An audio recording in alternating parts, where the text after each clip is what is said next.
G'day, my name's Josh Larkin. I'm the drummer for the Whiskies, a two-piece ride of a thrill of action from Tweed Heads, Tweed Pride worldwide. We're about to drop our debut EP where we get deep in the juju and bring you in the deepest source of blues, rock, metal, and a bit of doom. Fantastic, mate. Thanks for joining us today, brother. Thanks for having me, Kris. My pleasure, Josh. So as you say, the Whiskies release your debut EP, Old Soul, Young Blood, next Friday, June the 20th. So how are you feeling about it?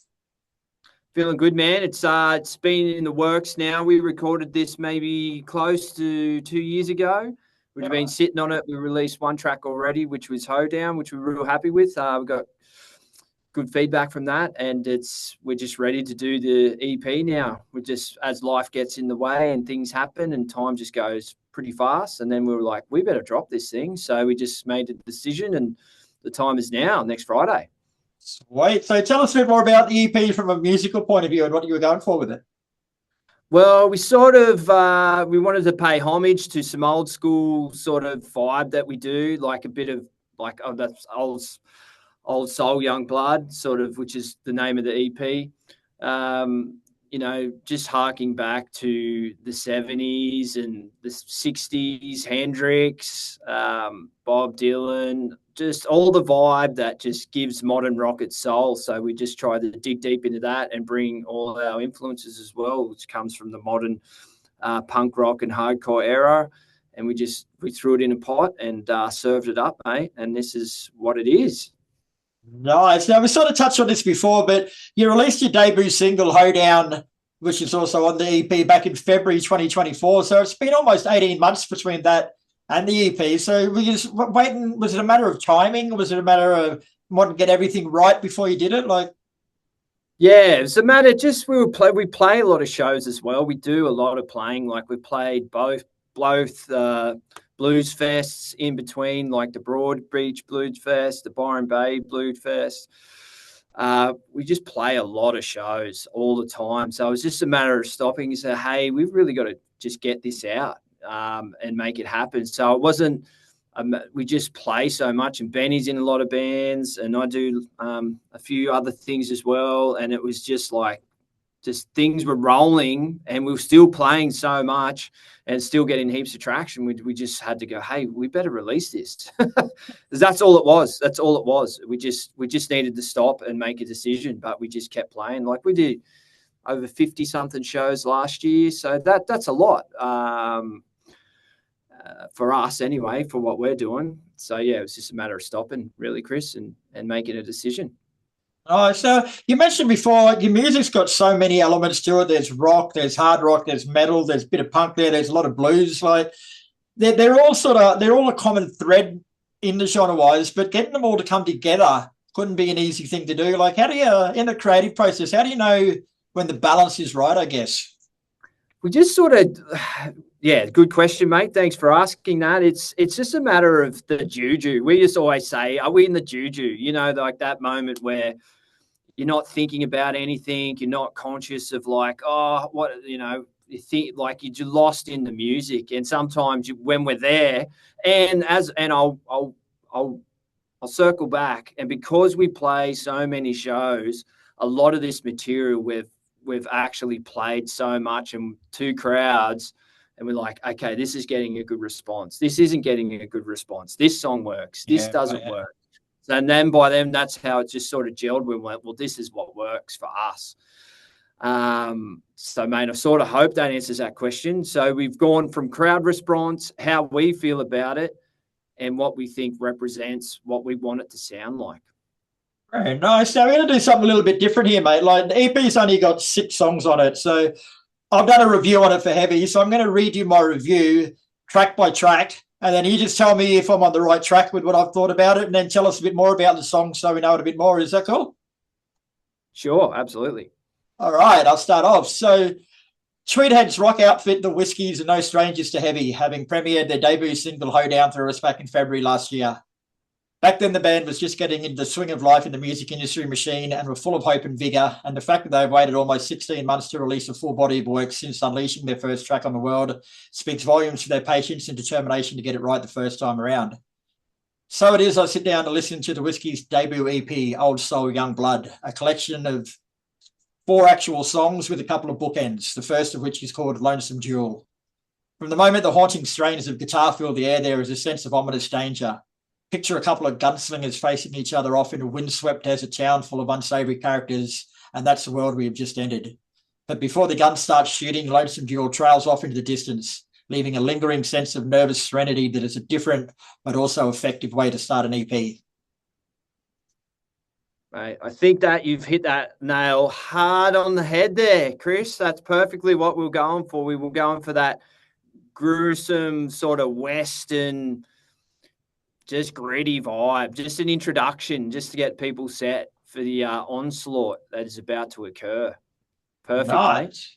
Nice. Now, the song that started this journey, Hoedown, is up next and launches you headfirst into a world of sleaze and debauchery with a hi-hat run on drums from Josh Larkin, ushering in a chunky as fuck guitar riff that sends things from 0 to 180 real quick. While having a fast-paced underbelly, it's the chorus and meat and potatoes of this track that keeps the tempo moving.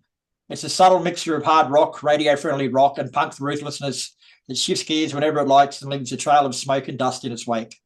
Suddenly, a piercing scream from vocalist guitarist Benny Whiskey upsets the status quo, and the harder edge comes to the fore in a rapid-fire display of everything that is right with music. It's a tough, uncompromising, and rebellious from start to finish. And what's not to love about that? Yeah, I think that's perfect, mate. That's exactly what we were looking for on that song. That one's got a little bit of that. We wanted to just be about the soul, like a little bit of the party soul of the band. Like, we just want to have a real good time and make sure everyone else is having a good time. And that's the tempo changes. That one goes off live. People really love that, especially the halftime chorus and then the beat down sort of section. It's heavy without being overtly heavy. So I think you're spot on there, mate. You've done good again, mate. All right, 2 from 2. Let's see if we can fuck it. 2 from 2. All right, Places is listed next and has to be on point to top Hoedown, which, judging by the drum roll and subsequent slide sound and guitar, it appears to be. Another scream of anguish from Whiskey gets the ball rolling, and you can almost taste the rush of Jack Daniels as he soothes into his vocal duties to create a blues-style number complete with fat guitars and purposeful intent. Places rises and falls with ease, at times threatening to erupt into full-blown chaos, but shows enough restraint to merely flirt with the idea rather than explore it fully. This song is kept on track courtesy of a tempered flowing guitar riff that journeys into psychedelic territory in doses before regressing back to the blues rock swagger that simmers beneath. Great track. Thanks, mate. Yeah, that's probably one of my favourites, especially the play. That one's got the other Hoedown had a party vibe. This one's like the soul. This is the soul of this whole EP. This is it, definitely deep in the juju.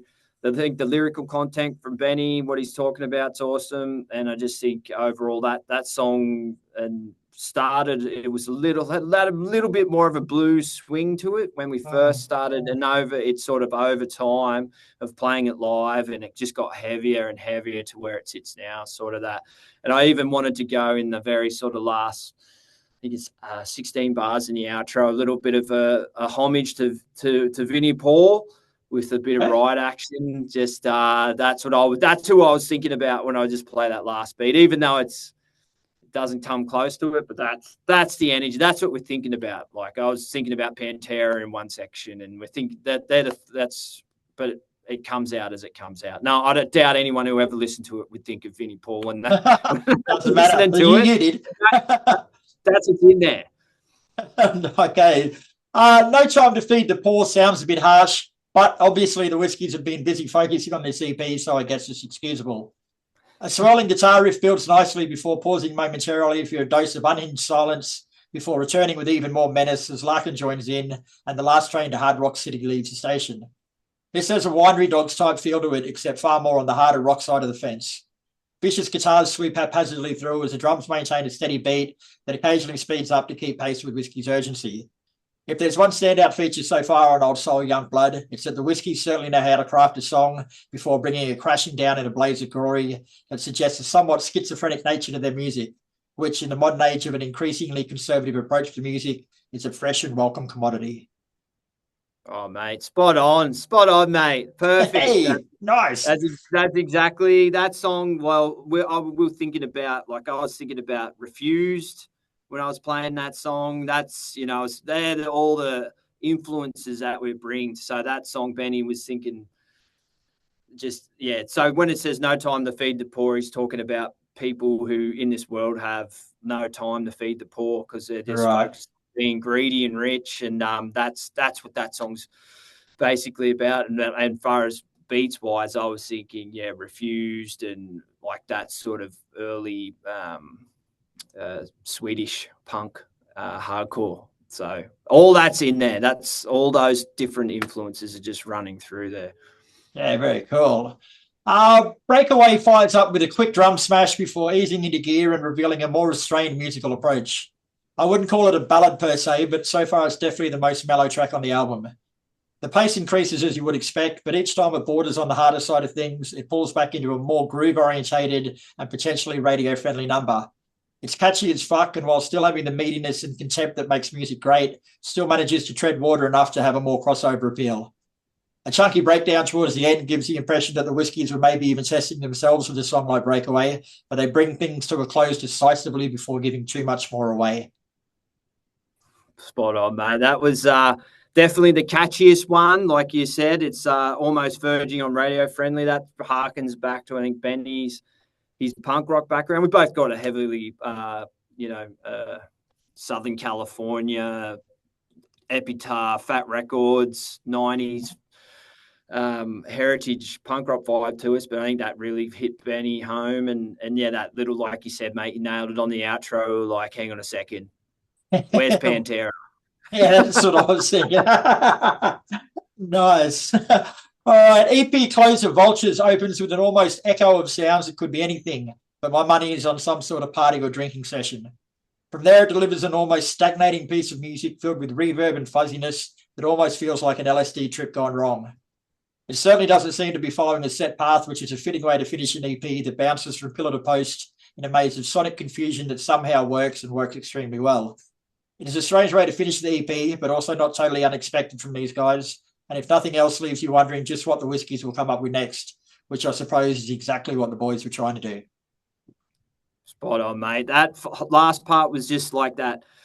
Wanted to get that feeling like you're walking, leaving something and coming into like a big empty warehouse. And we're just,